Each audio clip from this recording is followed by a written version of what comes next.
Vous avez eu une super idée de campagne marketing. Vous savez ce que vous voulez dire et à qui le dire. Et vous avez personnalisé ce message pour votre audience. Maintenant, vous avez envie d'être présent sur les canaux privilégiés par votre audience au moment le plus propice. Et c'est ça tout l'intérêt de la phase d'amplification du loop marketing.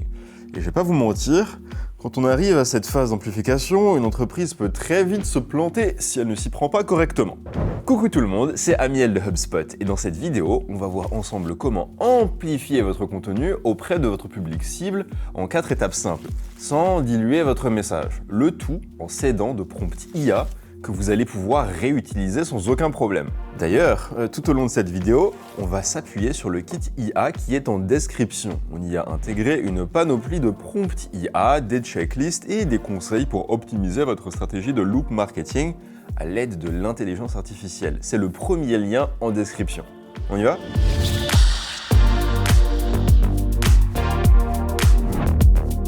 Si vous avez suivi notre série de vidéos sur le loop marketing, vous vous souvenez sûrement d'Aura Champêtre, la marque de randonnée fictive imaginée avec Charlène. Et si vous débarquez tout juste, pas de panique.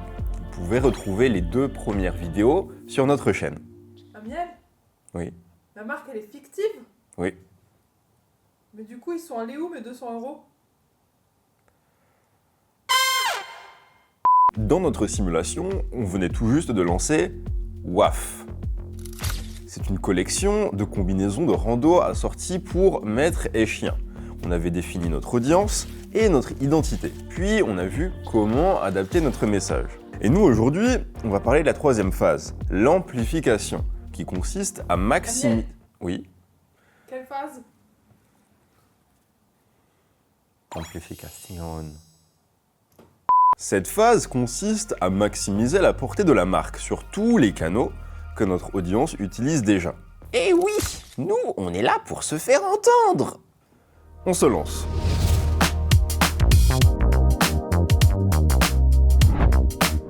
Alors, nous, on veut s'assurer que le message touche la bonne cible au bon endroit, avant de réaliser le lancement de notre nouvelle collection. Au moment de la phase expression, on a réalisé que notre public adorait rechercher des astuces et des conseils sur le bien-être de leur bulle de poil préférée. Mais pas seulement sur Google, ils ont des canaux de prédilection tels que Reddit, YouTube ou les moteurs IA. Et justement, quand on se penche un peu sur les chiffres, c'est quand même près de 60% des consommateurs en France qui s'aident de ChatGPT, Claude ou Perplexity pour rechercher des informations, faire une première sélection de produits ou pour réaliser des comparaisons entre les marques. Et ça tombe bien pour nous et notre phase d'amplification. Ce qu'on veut, c'est élargir notre présence sur le web pour atteindre notre cible, mais aussi de nouveaux clients. C'est maintenant que l'optimisation AEO va devenir intéressante. Oh, mais qu'est-ce qu'il parle, cet humain? On peut pas juste parler de moi, là, un peu? Les monteurs, ils vont s'amuser quand ils vont me voir en train de faire les voix de chiens. Ou alors ils vont pleurer. Ou alors, ils vont pleurer. Voilà. Alors que le SEO cible le référencement sur les pages de résultats Google, l'AEO vous permet d'améliorer le taux de citation dans les réponses générées par l'IA. Par exemple, dès que quelqu'un va prendre son petit téléphone et faire une requête ChatGPT telle que « meilleur équipement pour petits chiens pendant une rando en hiver », ChatGPT devrait citer la collection WAF avec ses avantages et un lien vers la landing page associée. Ah, enfin, on parle de moi. Pour en revenir aux fondamentaux sur la stratégie AEO, tout d'abord, créer du contenu qui répond à une forte intention de recherche. Ensuite, s'en tenir à une idée par paragraphe. Parce que les moteurs IA, ils vont découper les contenus en petits blocs d'informations et chaque bloc va être évalué séparément. Est-ce qu'il est clair? Est-ce qu'il répond bien à la requête? Est-ce qu'il apporte une information fiable? Et pour faciliter encore plus le travail des intelligences artificielles qui vont lire votre contenu, pensez au balisage de schémas, en particulier FAQ et How to. Plus c'est structuré, plus c'est facile à comprendre et à résumer, et donc à citer. Et surtout, assurez-vous de l'optimisation technique de votre site, parce que si les moteurs ne peuvent pas le lire, ils ne pourront pas citer son contenu. Pour mettre tout ça en place, vous pouvez absolument vous aider de l'IA. Personnellement, j'utilise la bibliothèque HubSpot de Prompt Loop Marketing. Vous y avez accès dans le lien que j'ai mis juste en description ici. Ici, on peut par exemple utiliser le prompt optimiseur de visibilité de recherche IA pour tracer les grandes lignes de la stratégie AEO. Et qu'est-ce qui va se passer? On va recevoir directement une feuille de route super complète pour se lancer. Mais voilà, comme on l'a dit un peu plus tôt, les moteurs IA ne sont pas les seules sources d'informations. Si on veut vraiment amplifier la portée du message de la marque, il faut aussi être présent sur les canaux plus authentiques, là où notre audience peut dénicher des astuces d'utilisateurs ou poster des questions spécifiques. En fait, ce qu'il nous faut, ce sont des communautés.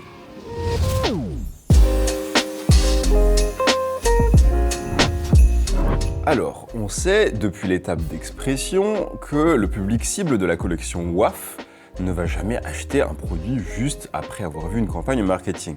Il a besoin d'être rassuré, d'avoir des preuves concrètes avant de passer à l'achat. Et ces signaux de confiance, on les retrouve dans les forums en ligne, comme les subreddits, les groupes de réseaux sociaux, les communautés d'influenceurs, mais aussi les commentaires des publications, par exemple sur YouTube. Donc ce qu'on cherche à faire, c'est d'intégrer ces communautés dans notre stratégie, mais de manière subtile. Vous ne pouvez pas arriver avec vos gros sabots et faire de la promotion de produits. Il vaut mieux se positionner comme une personne, pas comme une marque, histoire d'instaurer un lien de confiance et de proximité. Concrètement, comment faire? Le bon réflexe, c'est de rejoindre chaque communauté avec comme seul objectif d'aider les membres. L'IA peut d'ailleurs vous aider dans ce processus. Via le lien en description, vous avez accès à 1000 prompts pour améliorer votre stratégie marketing et favoriser l'engagement communautaire. Par exemple, à la page 41, on peut retrouver ce prompt. Identifie les opportunités potentielles pour mon entreprise afin de collaborer avec des organisations à but non lucratif ou des groupes communautaires qui s'alignent avec notre proposition de valeur.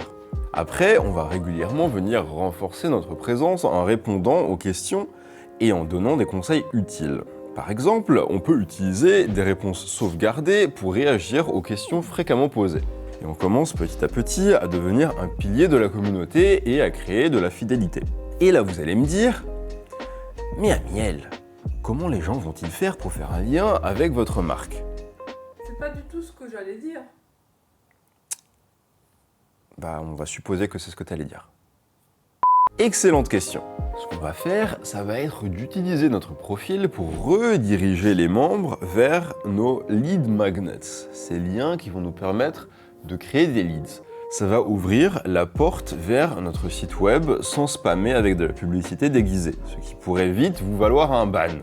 Dites-vous qu'il faut éviter de parler de sa marque à tout bout de champ. Il doit y avoir une utilité. Si quelqu'un donne son avis sur Aura Champêtre ou pose une question sur la marque, là je peux intervenir pour apporter une précision ou remercier la personne pour son retour. Autre avantage non négligeable des communautés, elles sont de super sources d'inspiration pour créer du contenu. Il suffit de transformer les questions récurrentes en articles, des infographies ou des guides pour attirer naturellement des leads. Très bien.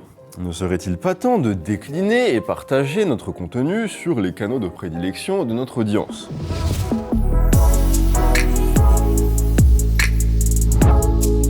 Rappelez-vous de la phase d'adaptation du loop marketing. On avait créé ensemble une petite vidéo de promotion sympa pour Instagram, puisqu'on avait remarqué que notre audience passait pas mal de temps sur cette plateforme. Maintenant, nous, ce qu'on veut, c'est réutiliser ce contenu sur d'autres réseaux sociaux pour amplifier notre message.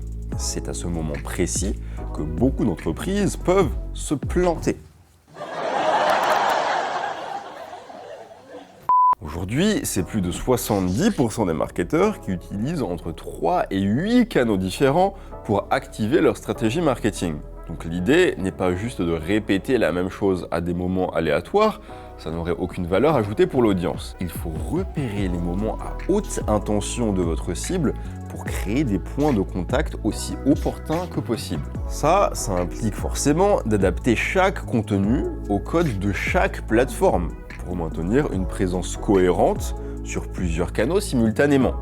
On ne publie pas sur Instagram de la même manière que l'on publie sur LinkedIn. Et ça, c'est pas une mince affaire, surtout si on prend à la mano, comme on dit.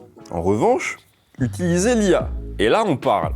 Par exemple, dans le cas d'Aura Champêtre, On transmet à l'IA tous nos assets liés au lancement de notre nouvelle collection. Donc, le guide de style, les newsletters, les landing pages, les vidéos que l'on a créées ou encore les FAQ.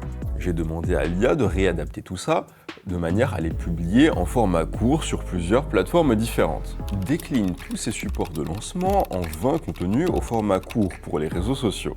Il faut inclure des carousels, des clips courts, des posts textuels, des checklists, des infographies et des visuels. Rédige des légendes adaptées pour chaque réseau social lorsque c'est possible. Le tout doit rester humain, utile et cohérent avec l'image de marque. Et en quelques clics, on arrive à avoir un tas de contenus différents. Pour autant, il n'est pas encore tout à fait exploitable. Le risque quand on utilise l'IA comme multiplicateur de contenu, c'est de créer quelque chose de trop générique. Donc il faut les relire, leur donner un aspect plus humain et vérifier la cohérence. Par exemple, des différents CTA ou des légendes. Ce point est très important. Au final, le chef d'orchestre de la stratégie marketing, c'est pas l'IA, c'est vous.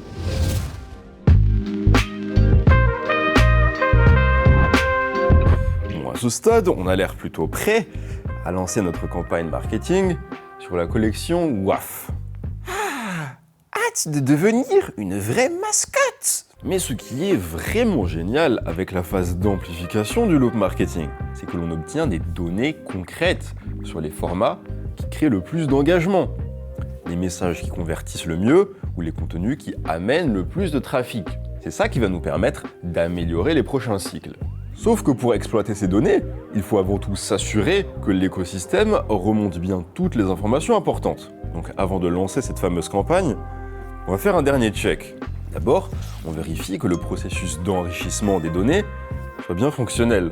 Est-ce que la fiche contact se met à jour automatiquement avec les bonnes informations? Les formulaires ajoutent-ils bien les contacts dans l'outil CRM que l'on utilise? Ensuite, on va contrôler la configuration des séquences de lead nurturing. C'est ce processus qui consiste à créer un lien avec un public cible qui n'est pas forcément au point d'acheter. Par exemple, est-ce que le téléchargement d'une ressource débouche sur un scénario de relance? Existe-t-il des séquences qui vont permettre d'engager les leads dormants? On s'assure aussi que les redirections des liens en bio, ceux des CTA et ceux envoyés dans les DM, amènent sur la bonne landing page. Ça serait dommage. Et d'ailleurs, pour vous aider dans cette étape, n'oubliez pas le kit en description. Il contient un guide sur l'automatisation en marketing, alimenté par l'intelligence artificielle. Vous y trouverez tout ce qu'il faut pour configurer vos workflows grâce à l'IA et automatiser votre production de contenu sans perdre la touche humaine dont on a parlé tout à l'heure.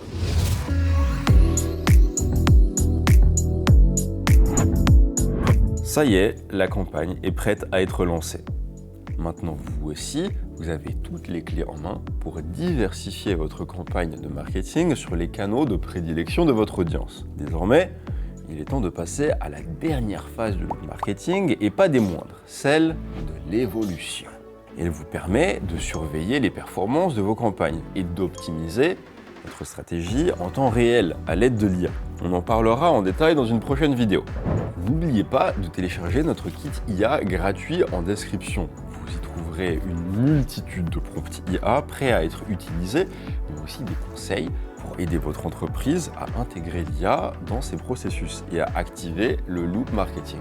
Et comme d'habitude, si vous avez aimé cette vidéo, n'oubliez pas de nous laisser un like, de vous abonner et de cliquer sur la cloche pour ne rien rater de notre prochain contenu. C'était Amiel de HubSpot. Salut tout le monde. J'ai une question. Oui. En fait, l'intelligence artificielle, Oui. est-ce que ça pourrait être aussi simplement quand on a appris quelque chose? Parce que... Non.